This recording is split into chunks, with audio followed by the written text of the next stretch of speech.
అధ్యక్ష ఒకసారిగానే 1983కి వెళ్తే అధ్యక్ష ఆనాడు విశ్వవిఖ్యాత నట సార్వభౌమ స్వర్గీయ నందమూరి తారక రామారావు గారు ముఖ్యమంత్రి అయిన వెంటనే పటేల్ పట్వారీ వ్యవస్థ రద్దు చేసి పరిపాలన ప్రజల దగ్గర తీసుకెళ్లారు అధ్యక్ష. దాని తర్వాత చంద్రబాబు నాయుడు గారు పరిపాలనలో మీరు చూస్తే అధ్యక్ష ఆనాడు సింగపూర్కి వెళ్ళి మెరుగైన సేవలు ప్రజలకు ఎట్లా అందిస్తున్నారని చూస్తే సిటిజన్ సర్వీస్ సెంటర్ సింగపూర్ లో చూస్తారు అధ్యక్ష. అది మన రాష్ట్రానికి తీసుకురావాలని ఆనాడు ఈ సేవ పేరుతో ఒక సెంటర్ తీసుకొచ్చి ఏదైతే ఎలక్ట్రిసిటీ బిల్స్ పేమెంట్ నుంచి మొదలైందో అది అనేక సర్వీసెస్ ఇస్తూ పోయింది అధ్యక్ష. ఆ ఈ సేవ మళ్ళీ తిరిగి మీ సేవగా మారటం కూడా జరిగింది అధ్యక్ష.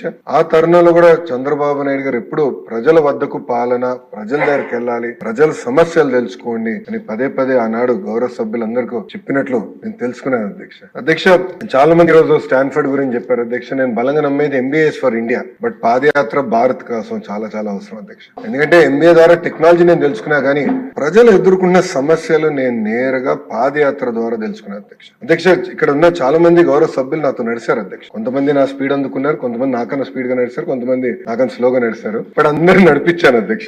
ఆ రోజు నేను ఏ ఊరికి వెళ్ళినా, ఏ గ్రామానికి వెళ్ళినా ప్రజలు కలిసినప్పుడు వాళ్ళు ఒకటే చెప్పారు, ఈ రోజు ప్రభుత్వం నుంచి ఏమైనా సేవలు తీసుకోవాలన్నా మేము ఆఫీస్ ముందర నుంచోవాలి, చేతులు కట్టుకోవాలి. ఈ రోజు బటన్ నొక్కితే ఒక సినిమా చూడగలుగుతున్నాం, బటన్ నొక్కితే నిత్యావసర సరుకులు ఇంటికి వస్తున్నాయి, బటన్ నొక్కితే ఏకంగా టాక్సీ బండి మా గ్రామానికి వస్తుంది. కానీ ప్రభుత్వ సేవలు ఎందుకు రావట్లేదని సూటిగా నాడు నన్ను ప్రశ్నిస్తాం జరిగింది అధ్యక్ష. అధ్యక్ష మనందరూ తెలిసిన విషయమే, సామాన్య ప్రజలు ప్రభుత్వ ఆఫీస్కి వెళ్ళాలని కోరుకోరు. అక్కడికి వెళ్తే ఎవరికైనా డబ్బులు ఇవ్వాలనో, లేదంటే గంటల తరబడి నుంచోవాలనో, లేదంటే ఒక రోజు వాళ్ళకి వస్తున్న జీతం పోతుందన్న బాధలో వాళ్ళు వెళ్తున్నారు తప్ప ఏదో వెళ్తే మెరుగైన సేవలు వస్తాయని అనుకోవట్లేదు అధ్యక్ష. అధ్యక్ష ఇంకో పక్కన చూస్తే అధ్యక్ష మా సొంత నియోజకవర్గం మంగళగిరి అధ్యక్ష మనకి ఎంపీటీసీ ఎన్నికలు జరిగినాయి. ఎక్కువ శాతం ఎంపీటీసీలో తెలుగుదేశం, జనసేన పార్టీ కలిసి ఆనాడు కైవసం చేసుకున్నాం అధ్యక్ష. ఆనాడు ఎంపీపీగా బీసీ మహిళా రిజర్వేషన్ వస్తే కావాలని మా చెల్లమ్మకి ఆనాడు సర్టిఫికెట్ ఇవ్వలేదు అధ్యక్ష. ఆనాటి శాసనసభ్యుడు ఉన్న వ్యక్తి కావాలని సర్టిఫికెట్ ఇవ్వలేదు అధ్యక్ష. ఆ రోజు నేను అనుకున్నా మార్పు తీసుకురావాలి వ్యవస్థకి. అంటే ఒక సర్టిఫికెట్ కోసం